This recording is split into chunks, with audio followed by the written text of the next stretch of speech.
Pansin nyo mga kabarski, yung alimasag na yan ay buhay na buhay pa oh. Maganda din ang ano natin ngayon, bisugo. Talaga namang fresh na fresh. Season ngayon ng bisugo kaya hindi nakapagtataka na maraming ibinagsak ngayon dito sa palengke. Dahil nga maganda ang alimasag natin, pinapakyaw na ng mga mamimili rito. Kaya naman ako doon? 350 lang po isa. Hindi na isda, video ko ngayon. Manok na. Eh, tapos kawali. Ito, yes, yan na sarap ipaksiw. Good morning mga kabaroski. Ayun, nandito na naman pala tayo para mag-update ng mga isdang dumating ngayong umaga at saka presyuhan ng mga isda dito sa aming fish terminal. Ayun pala sa likuran ko yung fish terminal mga kabaroski. Ayun. Araw ng ano ngayon, Miyerkules mga kabaroski. December 18, 2024. Ang oras natin pala ay alas 7 ng umaga. Ayun. Patuloy na nag-aabang pa tayo ng mga bangka na padating ngayong araw. Ayun. Shoutout pala sa ating mga silent viewers, sa ating mga solid subscribers, lalong-lalo na rin po sa ating mga babayang mga OFW. Ayun. Mag-ingat po kayong palagi dyan mga kabaroski. Ayun. Shoutout pala kay Bong Oblana, kay Jun Kapuli, kay Nani Yolangko, at saka kay Chris TV, kay Mike TV, kaya kay Kuya Arnel Yolangko, shout out. Kay Eric T, shout out din po. Ayun, mga taga USA yan, mga kabarski. Kay Titing Mandaragat, kay Clouds TV Official, kay Makinistang Pobre, kay Paring Chung Luis, shout out na rin po. Siyempre, shout out po sa mga taga Hulugan 1 hanggang 8. Lalong lalo dito sa aming barangay captain, kay Kapitan Peter A. Torres, shout out na rin po. Ayun, sa ating butihing barangay captain dito. Ayun. Yun nga mga kabarski, pagkasamahan niya ako dito at tayo mag-ikot-ikot sa loob ng palengke. Tara, let's go!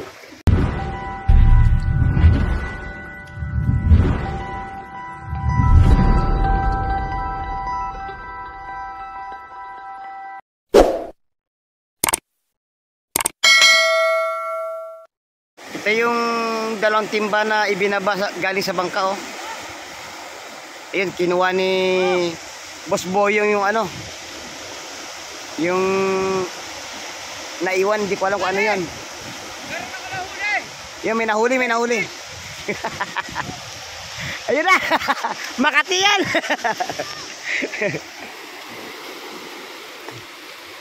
Jellyfish pala, sa labay no. Ang itim na yun. Makati yan.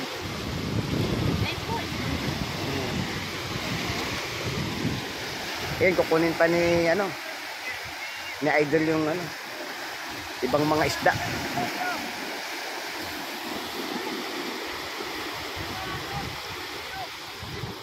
Itong pusit to, ang laman nito pusit. Nako, nadisgrasya ang isang timba na ano, pusit naman yata no. Sayang yun, eh magkano halaga nun sa isang timba no? Oh, 2.5 pa lang mawawala sa kanila pag hindi nahanap yun mga kabaroski. Pero ito na yung dalawang timba oh, na isalba. Ayun mga kabaroski, sinikap ng mga nagbubuhat ng isda na mahanap yung isang timba na nawala. 100 oh. Ito mga kabaroski, may naispatan tayong mga ano dito, mamimili ng isda. Ayun, binibenta ng ano 150 ang tumpukan ng ating mga isda ngayon. Ayun, sa alimasag natin ay makukuha natin ng 280 ang kada kilo. Mapapansin nyo mga kabaroski, talaga namang ano, buhay pa yung ating mga alimasag dyan kasi nagagalawan pa. Ito nga, hindi na nga nagpawat ang mga buyer dito at pinag-usapan nila ang ano, presyo ng ano. Ito palang alimasag mga kabaroski ay natawaran ng 250 ang kada kilo. Ayun na. Kaya ikinilo na ng ating tropa para ibigay sa halagang 250 na lang. Para maubos na at makauwi na ang mga mangingisda rito na nagbibenta. Ito sa bangos natin, dalandaan ng kada kilo mga kabaroski. Dito sa ating hipon ay 400 ang kada kilo. Magandang klase na rin yan mga kabaroski. Tumikim naman kayo na. Dito sa ano, binibenta na lang ng ano yan oh, 50 pesos yung ano, Matindi tinik nito. yung kanduli kung tawagin dito sa aming lugar. Mag-ingat na po kayo dahil matinik yan. Masakit makatibo yan, yung kanduli. Boss, magkano manok? Magkano manok? 350 lang po isa. Hindi na isda, video ko ngayon.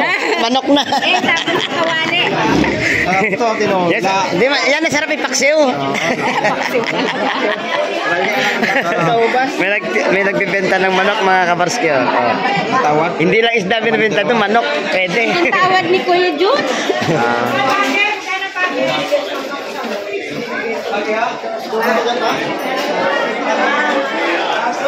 Dito sa ating bisugo na bagong dating mga kabarski ay 260 ang presyohan ngayon.